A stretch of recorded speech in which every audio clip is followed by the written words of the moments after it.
সবাই, আজকে আমি আপনার সঙ্গে শেয়ার করব মটরশুঁটি হালুয়া। এখানে আমি 3 বাটি মটরশুঁটি নিয়ে নিয়েছি, প্রেসার কুকারে নিয়েছি। এবার দিচ্ছি এলাচ, লবঙ্গ, দারুচিনি, পরিমাণ মতো জল দিয়ে খুব ভালোভাবে সিটি দিয়ে নেব।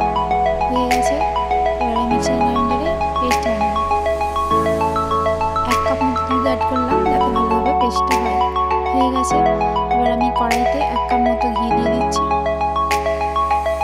গরম হয়ে গেছে, পেস্টটা দিয়ে দিচ্ছি। ভালো করে মিক্সড করে নিলাম। এবার আমি অন্য জায়গায় 250 ml মতো দুধে 1 কাপ চিনি দিলাম আর নাটমেগ পাউডার দিলাম, দিয়ে ভালোভাবে ফুটিয়ে নিচ্ছি। ছাঁকনির সাহায্যে ছেঁকে দেবো।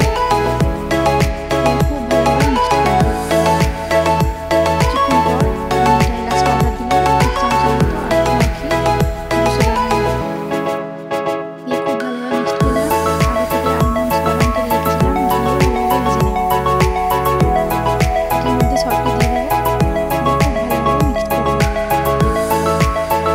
একটু সময় লাগবে, কিন্তু আস্তে রেখে করতে হবে।